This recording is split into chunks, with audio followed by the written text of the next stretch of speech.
Hello dear students, जब class में एक नए बच्चे का एडमिशन होता है तो उससे दोस्ती कर पाना थोड़ा सा मुश्किल होता है।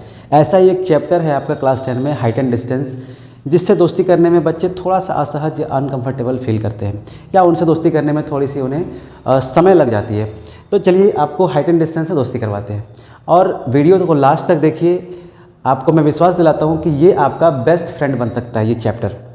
तो कुछ बेसिक चीज़ें आपको पता होनी चाहिए, जैसे कि ये टेबल, और ये बात आपको अच्छी तरह पता होनी चाहिए कि ये हाइट एंड डिस्टेंस जो है completely based on a right angle triangle. पूरी तरह से हम पूरे चैप्टर में सिर्फ एक राइट एंगल ट्रायंगल पे काम कर रहे होंगे। और ये तो आपको पता ही होगी, sine theta is equals to perpendicular by hypotenuse. This is perpendicular, this is base and this is hypotenuse. Cos theta is equal to base by hypotenuse.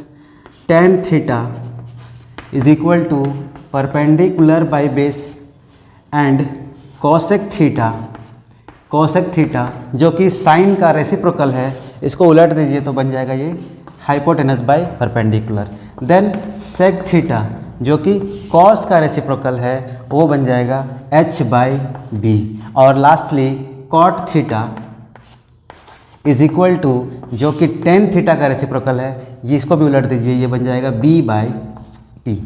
Okay, अब देखिए बच्चों को प्रॉब्लम कहाँ पे आती है। जब इसको थीटा ले रहे होंगे, इस एंगल को थीटा ले रहे होंगे, तो ये बन जाएगा आपका परपेंडिकुलर और इसका एडजेसेंट साइड बनेगा बेस। जब आप इसको थीटा ले रहे होगे, this is theta, then the opposite side is perpendicular and the adjacent side is will be base. तो जो सटा हुआ है, थीटा से जो साइड सटा हुआ रहेगा वो बनेगा आपका बेस और अपोजिट साइड वाला परपेंडिकुलर। ऐसा बिल्कुल भी नहीं है जो ग्राउंड लेवल पे हॉरिजॉन्टल है उसको बच्चे समझ लेते हैं बेस, और जो सीधा खड़ा होता है उसको समझ लेते हैं परपेंडिकुलर। बट ऐसा नहीं है, मैं ट्रायंगल को ऐसे उलट दूंगा, ऐसा कर दूँ, ये वाला इधर कर दूँ और ये अपने आप नीचे आ जाएगा। ठीक है, मैंने ऐसे करके ट्रायंगल को अगर घुमा दूँ तो कैसा बनेगा डायग्राम, इस तरह कुछ बनेगा, इस तरह का बनेगा। ये बेस ऊपर चला गया, ये परपेंडिकुलर नीचे आएगा। फिर आप क्या करोगे, थीटा को देखना होता है, बस थीटा को। अगर ये थीटा है तो ये बन जाएगा base and this is perpendicular. Okay, now see, अब चलिए कुछ बेसिक क्वेश्चंस को देख लेते हैं हम लोग। सो स्टार्ट करेंगे एक बहुत ही सिंपल क्वेश्चन से। So the question is the angle of elevation of a top of a tower from a point on the ground which is 30 metre away from the foot of the tower is 30 degree. देखिए इस single sentence में बहुत सारी बातें एक साथ लिख दी गई हैं। हम अकॉर्डिंग टू द क्वेश्चन लोग फिगर डायग्राम ड्रॉ करेंगे। ठीक है, angle of elevation top of the tower, एक टावर है जिसका angle of elevation from A point on the ground, एक ग्राउंड पे एक पॉइंट है, वहाँ से एंगल ऑफ एलिवेशन दिया हुआ है which is 30 metre away from the foot of the tower. और डायरेक्टली इसी सेंटेंस में मिला करके लिख दिया गया है दिस इज़ 30 मीटर। ठीक है, ये आपका टावर है और यहाँ से इस टावर के फुट से एक पॉइंट है on the ground that is 30 metre away and the angle of elevation is 30 degree. एक चीज़ और मैं आपको बता देता हूँ कि एंगल ऑफ एलिवेशन और एंगल ऑफ डिप्रेशन क्या होता है। कोई भी डायग्राम हो उसका एक एंगल ऑफ एलिवेशन, जब आप ऊपर देख रहे होगे, सपोज करो कि यहाँ से आप देख रहे हो, यहाँ पे आपकी आँख है, जब आप ऊपर देख रहे होगे तो ये बनेगा आपका angle of elevation with the horizontal. Confuse नहीं होइएगा, विद द हॉरिजॉन्टल ही एंगल ऑफ एलिवेशन भी बनेगा और एंगल ऑफ डिप्रेशन भी बनेगा। अच्छा, एंगल ऑफ एलिवेशन तो समझना इजी है, बट एंगल ऑफ डिप्रेशन में बहुत सारे बच्चे गलती करते हैं कि इसको मान लेते हैं एंगल ऑफ डिप्रेशन। जरा देखिए, ये है आपका स्लैंट हाइट जो कि हाइपोटेनस कह सकते हो, और ये आपका वर्टिकल लाइन है। कभी भी वर्टिकल लाइन के साथ ना ही एंगल ऑफ एलिवेशन बनेगा और ना ही एंगल ऑफ डिप्रेशन। तो एंगल ऑफ डिप्रेशन आपका ये बनेगा, this is angle of depression. Okay, and this is angle of elevation,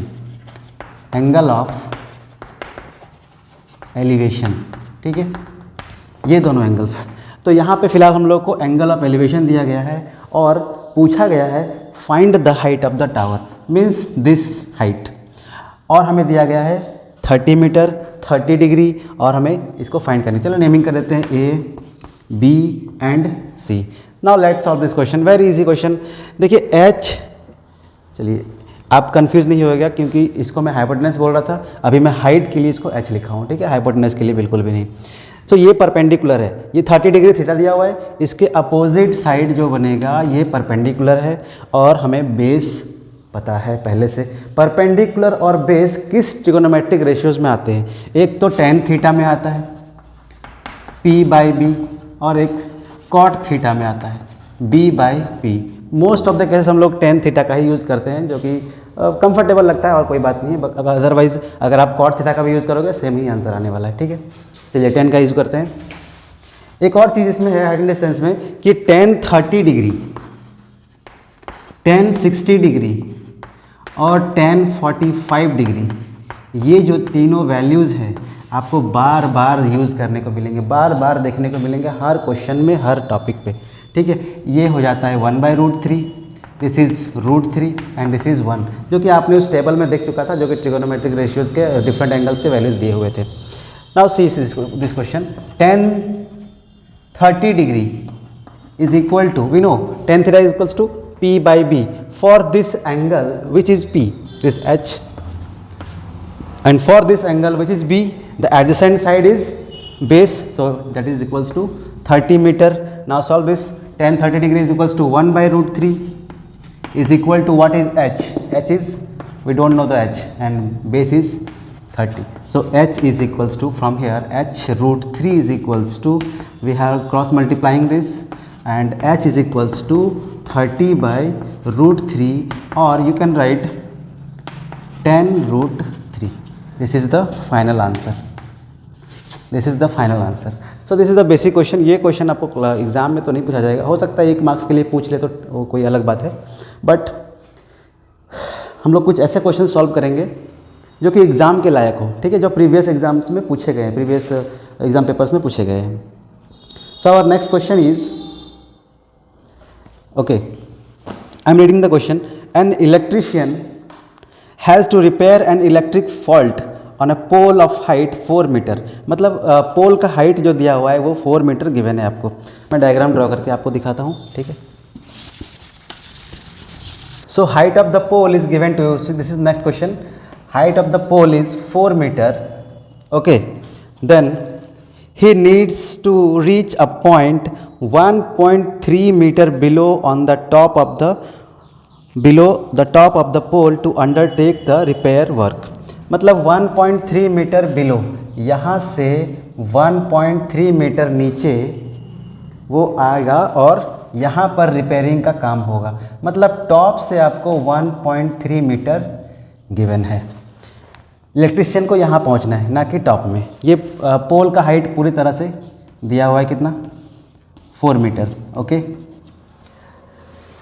next is what should be the length of the ladder. अच्छा, सीढ़ी का क्या लेंथ होगा, मतलब सीढ़ी कुछ इस तरह से यहाँ पे लगना चाहिए, okay, that he should use when inclined at an angle of 60 degree to the horizontal would enable him to reach the required position। Okay, तो यहाँ से आपको इस तरह कुछ सीढ़ी आपको लगा देना है, और ये भी दे दिया है कि ये जो एंगल ऑफ एलिवेशन है सीढ़ी का, लैडर का, वो 60 डिग्री है। अब इस लैडर का हाइट हमें पता करना है, H X Y Z आप कुछ भी मान सकते हो, कोई फ़र्क नहीं पड़ता। This is 1.3, so this is 4 minus 1.3, this length is 4 minus 1.3, that is equals to 2.7 meter, okay। now we will use the trigonometric ratio। दिया क्या हुआ है और पूछा क्या है, इस दोनों चीज़ों पे हमारी नज़र होनी चाहिए। दिया हुआ है आपका परपेंडिकुलर हाइट और पूछा गया है हाइपोटेनस। किस ट्रिगोनोमेट्रिक रेशियोज में परपेंडिकुलर और हाइपोटेनस आता है? एक तो साइन है, साइन थीटा में आता है, that is perpendicular by hypotenuse, और एक कॉसेक थीटा है जिसमें आता है हाइपोटेनस बाय परपेंडिकुलर। ये दोनों ही केसेस में आपको आंसर मिल जाएगा, हम लोग साइन का यूज़ करेंगे, ठीक है। नेक्स्ट चलिए इसको सॉल्व करते हैं। So sine theta is equal to, अभी थीटा कौन है, ये वाला चीज़ हमें एंगल दिया हुआ है, थीटा इसको लेंगे। थीटा के अपोजिट साइड वाला होता है परपेंडिकुलर, थीटा के एडजेसेंट साइड वाला होता है बेस, एंड थीटा के नेक्स्ट एडजेसेंट होगी लॉन्गेस्ट साइड होता है। हाइपोटेनस को पहचानने की कोई अलग से कंसेप्ट सीखने की जरूरत नहीं है। So perpendicular by hypotenuse, that is equals to sine 60 degree. Sine 60 degree is equals to what is perpendicular height, 2.7 लेंगे, ना कि पूरा का पूरा 4 लेंगे। क्यों? क्योंकि हमें यहीं तक पहुंचना है, यहाँ से यहाँ तक का डिस्टेंस है हमारा, दिस इज़ 2.7। देखिए इस ट्रायंगल में आप लोग ऑपरेट कर रहे हैं ना, जिस ट्रायंगल में ऑपरेट करोगे वो ट्रायंगल 90 डिग्री का ही होना चाहिए, राइट एंगल ट्रायंगल होना चाहिए। So in this triangle we are operating. Now perpendicular is 2.7 and hypotenuse is, that is we don't know. Now sin 60 degree is equals to √3/2। ये values आपके मुंह पे एकदम यहाँ पे गले पे होना चाहिए, हर वक्त आपके दिमाग में होना चाहिए ये सब सारे values. That is equals to 2.7/h। Now cross multiplied, so h is equals to, directly I am writing 2.7 × 2/√3। You can calculate this value, okay, this is your final answer, okay. Now we will move to our next question, that is a tree 12 meter high is broken by a wind in such a way that its top touches the ground and makes an angle of 60 degree। Question को पढ़ते जाइए और diagram draw करते जाइए, 90% आपका काम हो जाएगा। उसके बाद आपको ट्रिगोनोमेट्रिक रेशियोज़ पता है, बस रेशियोज़ पुट कीजिए, वैल्यूज़ एंगल्स के वैल्यूज़ पता होने चाहिए, 2 चीज़ पता है मतलब क्वेश्चन ख़त्म। So let's draw the diagram first. Tree का हाइट था 12 मीटर, वो बीच में से कहीं पे टूट गया, मतलब ये पूरा का पूरा हाइट आपको गिवन था कितना, 12 मीटर। ये बीच में से टूट जाता है और ये वाला पार्ट नीचे गिर जाता है, ठीक है। ये पार्ट कहीं पे यहाँ पे गिर गया ग्राउंड पे।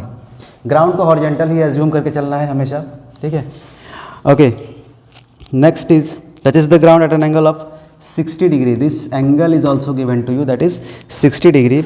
Eight what height of the bottom the tree is broken by the wind. यहाँ से यहाँ तक का हाइट आपको पता करना है। What height from the bottom tree is broken, यहाँ से बॉटम से कितनी हाइट पे ट्री जो है वो टूटा है। मतलब अगर मैं इसको ABC नाम दे दूँ, so we have to find AB। H मैं बोल रहा हूँ इसको, तो H कितना हो जाएगा, ये पूरा का पूरा कितना है, suppose this is D, DB is equal to 12 metre. We need to find AB। AB is what, AB is what, anything else is given to us, that is at what height of the bottom of the tree is broken from the wind, nothing is given to us। so अगर मैं इसको h मान रहा हूँ तो ये कितना हो जाएगा, this is 12 - h, ओके। और यही पार्ट तो है ना जो कि इस तरह से ये नीचे गिर गया, तो ये अगर 12 - h है और यही गिर करके इसका इस ट्रायंगल का हाइपोटेनस बना है, that means AC is also what, 12 - h। AC is also 12 - h। AB को हमने h मान लिया है, ठीक है। नेक्स्ट प्रोसेस में जाते हैं हम लोग। सो इन ट्रायंगल, हमेशा एक राइट एंगल ट्रायंगल को फाइंड आउट करना है और उसी में ऑपरेट करना है। इन ट्रायंगल ABC, इस ट्रायंगल में थीटा का वैल्यू दिया हुआ है 60 degree.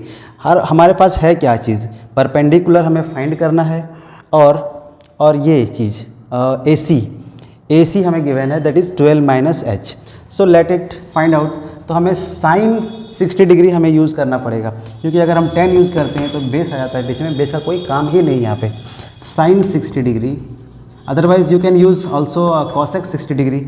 So this is perpendicular by h by hypotenuse. Hypotenuse how much, 12 - h। We know the value of sine 60, दैट is √3/2 is equal to h by 12 - h। We are solving है। So √3 cross multiply करेंगे हम लोग, that is 12 √3 - √3h is equals to 2h। Now इसको हम लोग इधर लेकर जाएंगे। So 12 √3 is equal to 2h plus √3h।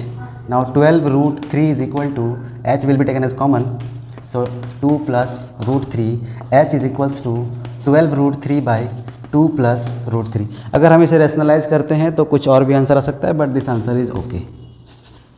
ये आंसर भी आपका फुल मार्क्स दिलवाएगा।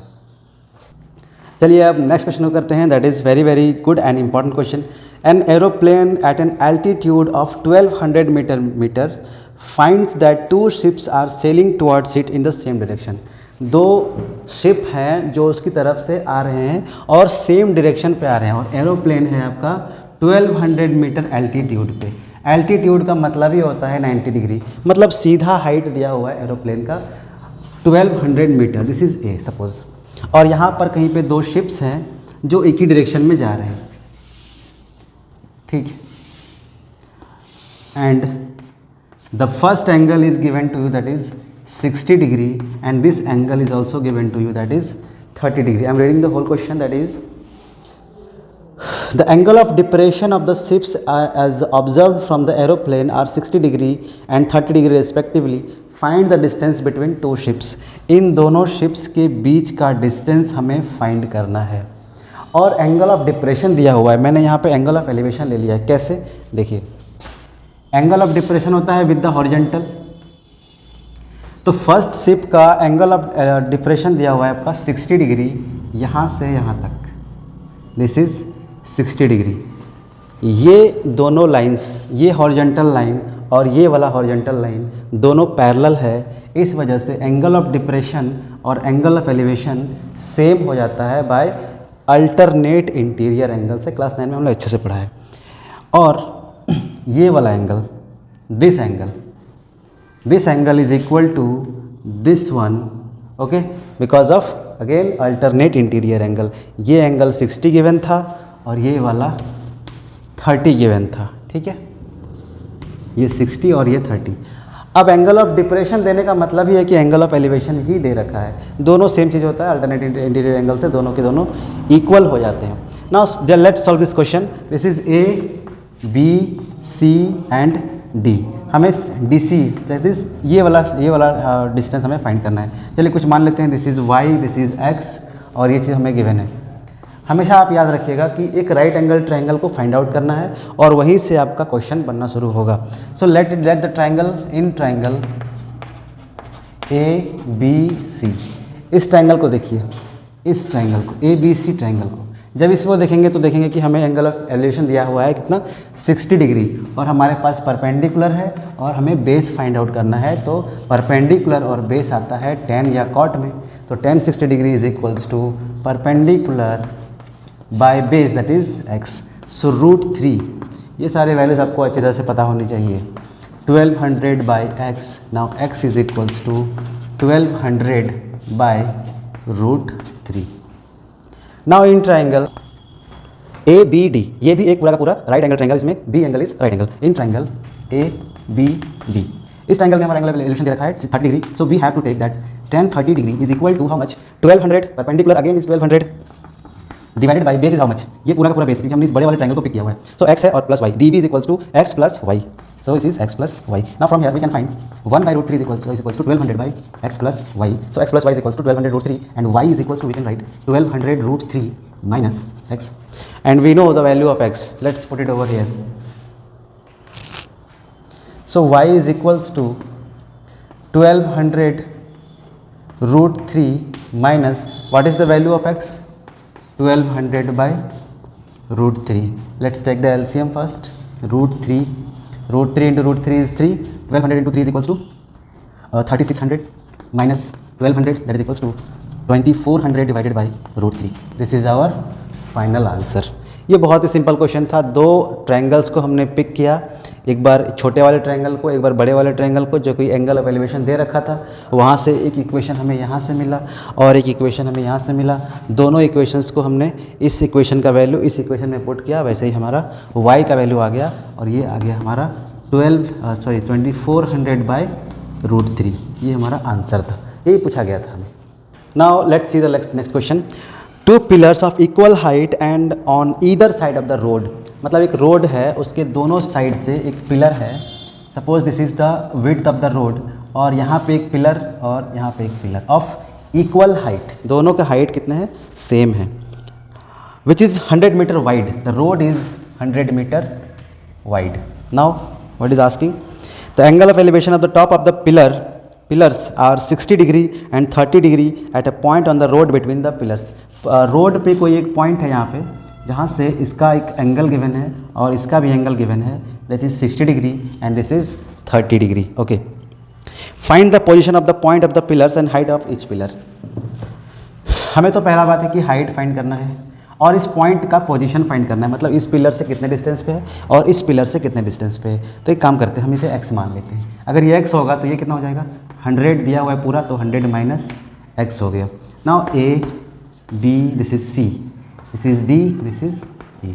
नेमिंग करना जरूरी है ताकि आपका एग्जामिनर जो भी आपका कॉपी चेक कर रहा होगा उसको कंफर्टेबल फील हो जो कॉपी आपका चेक करने में, और वहीं से आपके मार्क्स फुल आते हैं। अगर आपने नंबरिंग नहीं किया है, नेमिंग नहीं किया हुआ है, या फिर प्रॉपर डायग्राम नहीं बनाया हुआ है, तो फिर वहाँ पे आपको मार्क्स कटने के बहुत ज़्यादा चांसेस बढ़ जाते हैं। Now let's operate. This is 60 degree is given to you and this is 30 degree. सब कुछ दिया हुआ है, बस आपको राइट एंगल ट्रायंगल आपको फाइंड आउट करना है। सो इन ट्रायंगल ABC, जब हम इस ट्रायंगल में देखेंगे एंगल ऑफ एलिवेशन दिया हुआ है 60 डिग्री। सो tan थीटा देखिए परपेंडिकुलर और बेस के ही बीच में बात हो रहा है। मैंने पहले ही बोला था कि tan का सबसे ज़्यादा यूज़ होने वाला है, tan 30, tan 60 and tan 45। So tan 60 is equals to h by x, तो √3 is equals to h by x। From here h is equals to x√3। ये इक्वेशन 1 आ गया। हमेशा ऐसा ही होगा, जब दो ट्रायंगल बन रहे होंगे दो इक्वेशन आएंगे, दोनों को इक्वेट करेंगे और आपका आंसर आपके सामने होगा। Now this triangle DEC, in triangle DEC what we have observe tan 30 degree. Why we are taking tan only, क्यों नहीं साइन कॉस बाकी सब कुछ क्यों नहीं ले रहे हैं? क्योंकि हमें परपेंडिकुलर और बेस के बीच रिलेशन दे रखा है और इन्हीं दोनों के बीच रिलेशन से हमें पता करना है। इस हाइपोटेनस से फिलहाल हमें कोई मतलब नहीं है। So tan 30 degree is equals to h by 100 minus x। Now we know the value of tan 30, that is equals to 1 by √3 is equals to h by 100 minus x। From here we can observe h is equals to 100 minus x by √3। This is equation 2। Now see h is equals to x√3 है, h is equals to 100 minus x by √3 है। तो ये दोनों ही तो same चीज़ है ना, h के बराबर ये भी है, h के बराबर ये भी, मतलब ये पूरा का पूरा चीज़, ये चीज़ और ये चीज़ दोनों बराबर हुए। क्यों? क्योंकि दोनों h के बराबर है। चलिए इक्वेट कर देते हैं। From equation 1 and 2 write it. From equation 1 and 2 what we can write? x√3 is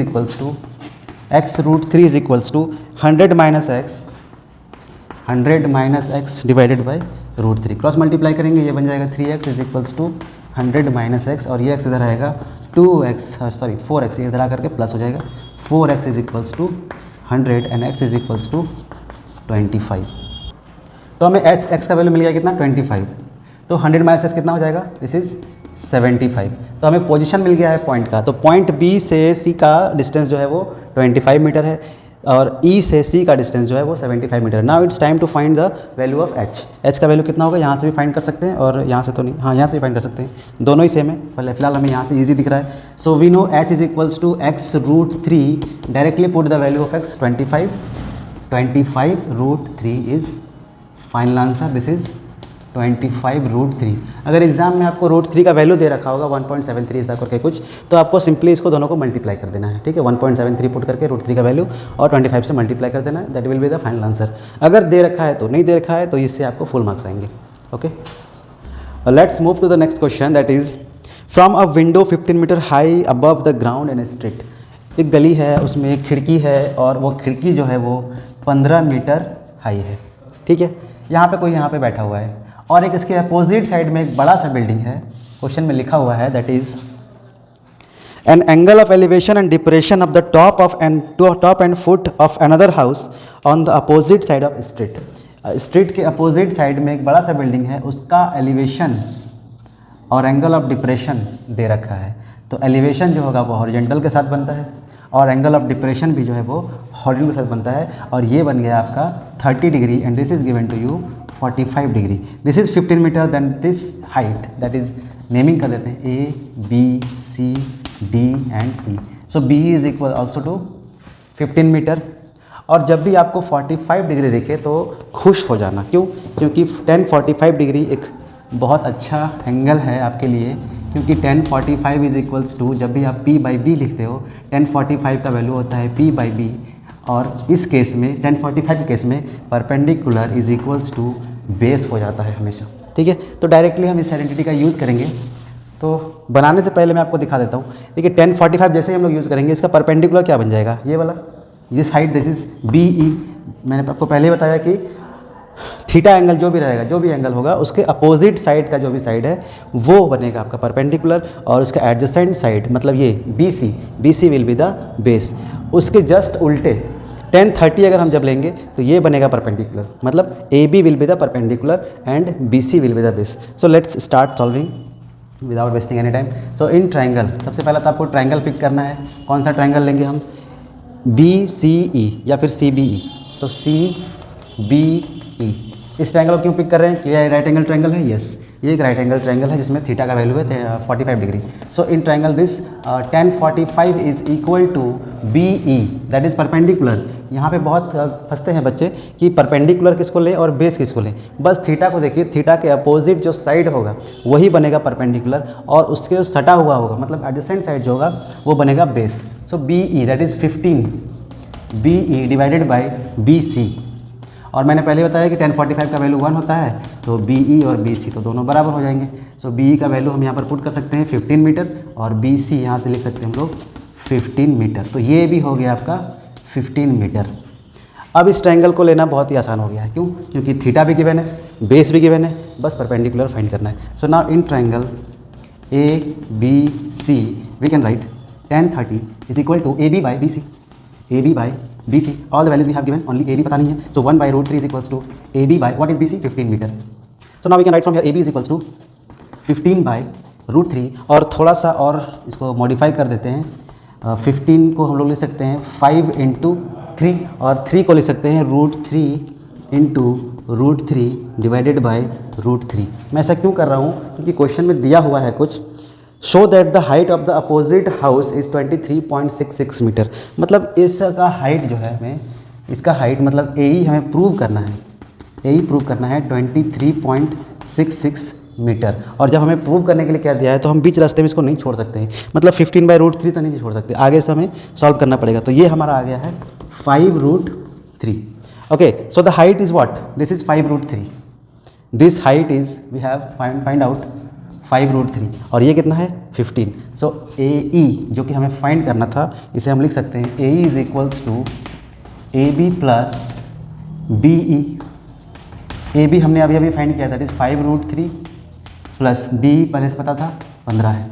so इन दोनों को जब हम लोग मल्टीप्लाई करेंगे 5√3 मतलब 5 × 1.73 प्लस 15, इसको मल्टीप्लाई कीजिए, इसको प्लस कीजिए, ये आ जाएगा आपका 23.66 metre. That is the final answer, जो कि आंसर हमें दिया हुआ था और हमें ये चीज़ प्रूव करनी थी।